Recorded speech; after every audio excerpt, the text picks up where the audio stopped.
Okay, welcome to the next physics lesson, guys. And today we're going to be talking about we're going to be working more on graphs, on kinematic graphs, just like the last episode. So let's just do a quick recap of what we learned last episode. We talked about a displacement time graph. We talked about a velocity time graph, and we talked a bit about an acceleration time graph, right? And we saw how these two connect, like the slope of a displacement time graph is just velocity, and the slope of a velocity time graph is acceleration. And the area under a an acceleration time graph. So, for example, if you have 2 points like that, a point here and a point here, the area under it, like that, the area under it would be its velocity in that time period. And the area under a velocity time graph is displacement, right? And these basically show the relationships between the three graphs. Okay, so let's talk more about the displacement time graph. So last episode, right, we had displacement here, we had time here, and let's say again we had seconds and meters, and we talked about objects objects that had a constant velocity at all times, like without any acceleration. So we saw objects like that and like that, right? For example, and let's say this is a straight line. So let's say this is 5, 0. Let's say this is let's see, 3 and 6. Okay, so what if I told you find the velocity between 0 and 3? Again, you just say, well, velocity is slope, and slope is y2 minus y1, y2 minus y1 over x2 minus x1, and y2 is 5 minus y1, which is also 5, and we're saying that this is y2, this is y1, over x2 minus x1, and we get 0, because 5 minus 5 is 0, and 0 divided by anything is just 0. And we can see here, because slope is 0, so we can say that the velocity at this point is 0. How about at this point? What is its velocity? And let's do it again. Slope is velocity, and slope is y2 minus y1 over x2 minus x1 equals, and remember, y2 now is this one, so y2 is 0 minus y1, which is now this one, which is 5, over x2, which is 6, minus x1, which is 3, and we get negative 5 over 3 meters per second. And so we know that the velocity at this point is negative 5 over 3 meters per second, which is about, I think, 1.67-ish, if I'm not wrong. Okay, so those were the individual slopes, right? Okay, but before I move on to graphs with acceleration, I need to teach you guys about how to find the average velocity. So how do we find velocity average? And if you guys remember from a few lessons back, we talked about the formula for average acceleration, and what was it again? It was total displacement over total time, right? Same thing goes for the graph. What is total displacement? And remember, once again, it's not distance, it's displacement. So it doesn't care what path it took. Displacement only cares about the starting and the ending points. So let's just draw a line from there to there, from the start. Oh crap, that's a bad line. I'm so bad at drawing lines. Okay. This is pathetic. Okay. Oh god. Okay, fine. Let's just say there's a line somewhere like that, okay? Screw that. I don't care. There. Happy now. Someone like that. Okay. So let's stretch our imagination just a little bit and assume that this is a straight line, okay? From the start to the end. The start of the graph to the end of the graph, right? The starting points and end points. So this was the total displacement that he traveled. If we actually said this, what was his total distance he traveled, then yes, we would calculate the actual distance he took, like the path he took. but since we're talking about displacement, just the start and end points, right? Okay, so again, velocity is total displacement over total time, and total displacement is just this, and over total time. So once again, slope is what? Slope again is m, which is the same thing as y2 minus y1 over x2 minus x1, because velocity is slope, and slope is just this formula. And this time, we're going to say that point 2 is this one, and point 1 is this one, because we're trying to find the slope of this line, because this is the line for the average velocity, right? This red line is the slope for the average velocity. So let's calculate the slope of that line. y2 is what? y2 is just 0 because it's on the x-axis, minus y1, which is 5 over x2, 6, minus 0, because the starting point is at 0, t equals 0 seconds. And we can simplify. 0 minus 5 is negative 5 over 6 minus 0, which is 6. So his average velocity was negative 5 over 6 meters per second. So hopefully you guys see how that works. The average velocity is not the total distance, like the total thing from here to there. No, it's just the line connecting the end and start points, and find the slope of the line. Simple enough, right? Okay, so we've talked about graphs that are basically linear in shape, like that, or like that, right? Well, what happens when we have a graph like that? Well, what happens now? Okay, before we go into that, I think it's best if we just do it step by step, and let's talk about how to transpose this graph, this displacement time graph, into a velocity time graph. So let's say I give you, and I'm going to try to draw neatly this time, again, a displacement time graph, position, sorry, and not that, in meters, and time is in seconds again.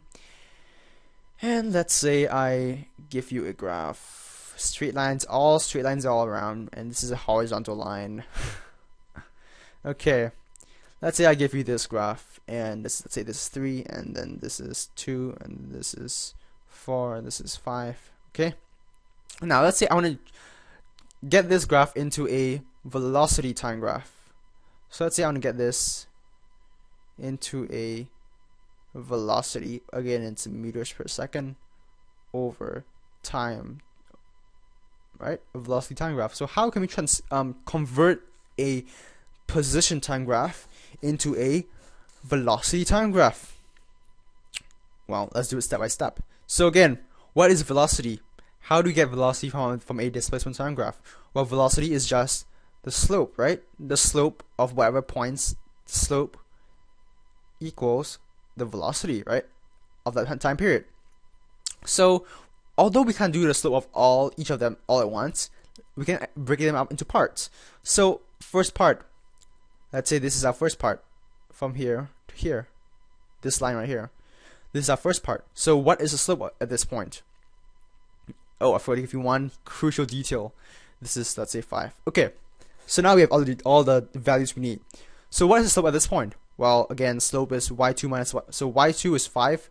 5 minus 0. Actually, let's do it at the bottom so we can see how I did it. So let's call this 1, 2, and 3. Part 1, part 2, and part 3. Okay. So the slope of part 1 is y2, again, y2 minus y1. And I'm getting sick of writing this, so this is probably the last time I'll write this whole thing out. Slope of 1 is y2, which is 5. Minus y1, which is 0, again because 0 is there, over x2, and x2 is what? x2 is 2, because we're saying this is point 2 and this is point 1. So point 2, x coordinate is 2, minus x1, which is 0 again, and we get 5 over 2. So we know that the slope of this is 5 over 2. Slope of velocity equals 5 over 2 at the point. And this is a horizontal line, so we automatically, when we see a horizontal line, we know that the slope is 0 because it's a horizontal line. So velocity is 0 since slope is 0. How about this one? Let's do it again. So the slope of 3, and we know the formula, so I'm not gonna write it out for the umpteenth time. Is y2. What's y2? Y2 is 0 now. Minus, and y2 is 0 because y2 is this one, and I mean 0.2 is this one, and 0.1 is this one. So 0.2 is 0, y2 is 0, minus y1, which is 5, over x2, which is 5, and x1 is 4. So it's 5 minus 4 equals negative 5 over 1, which is just negative 5. So we know that the slope of this line equals negative 5 meters per second. Okay, and now we have all the details we need. So in order to convert this into a velocity time graph, let's break it up into the same 3 segments. So let's just draw these lines back down here, assuming they have the same scale. Okay, so again, this is 2 seconds, this is 4 seconds, and this is 5 seconds. I'm gonna write this in a different marker because, oh no, blue doesn't really mix well. Let's use that light blue, cyan I think it's called. 2, 4, and 5. Okay, and then we have 0 here again.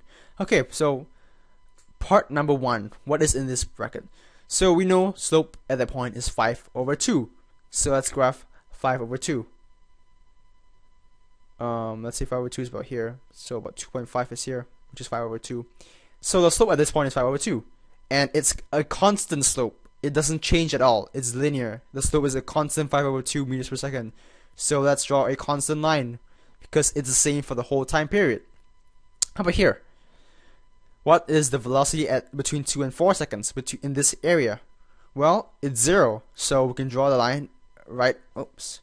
We can draw velocity. We know velocity is 0. So velocity is at 0 right now. Right? And draw a line here to show that it just drops vertically down. Now, this part, it's negative 5. And I'm sorry because I didn't give any room for you guys. So let's take this stuff away. There we go. Now we have room. Bye-bye, calculations. Okay, now let's extend this graph, and let's say this is about 5, negative 5 here, approximately, okay? And again, let's extend these lines down. Okay. Okay. So what is the slope, what is the velocity within the time period of 4 and 5 seconds?